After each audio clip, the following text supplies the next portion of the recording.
For my Christian life, I've tried to stay very, very close to the Lord, and I'm very thankful for that.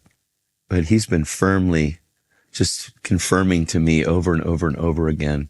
And he's shown me where people have felt hurt or unseen. And there are people out there that are wounded or distanced from God, and it's through my leadership. And I am deeply sorry.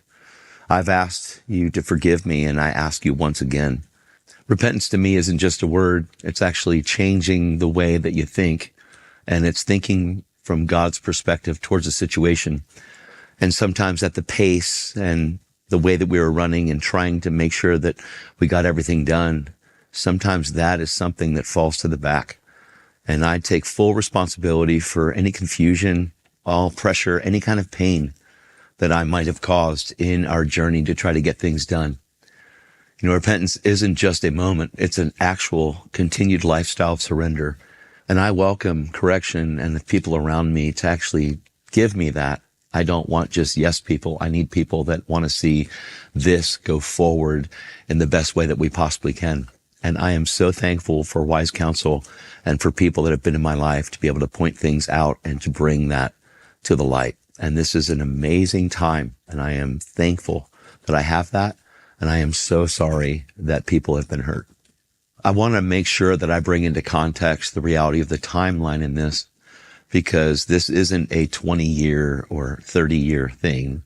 First of all, I've only been saved for 21 years, and we didn't move here until 2016. Moved to Dallas in faith. In 2018, we purchased a building, and we had school growth and all these students in order to nurture. And we tried the best with what we had, and the pace was really, really fast. In 2020, we launched a congregation during COVID on Yom Kippur, which when I look back, that absolutely happened way more quickly than grace allowed. And I moved with zeal ahead of grace. And unfortunately, when you do that, even though you have a goal in mind, there's people that get hurt along the way.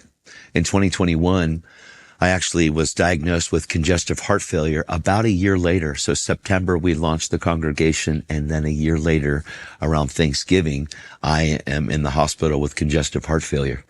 And I am so thankful that Pastor William Hinn was here. And when I came back, after about 100 days of being absent, when I came back, William had nurtured the church amazing, and I am so thankful. And I took the stage and told everybody that William's your pastor, and I am so thankful for what we started here.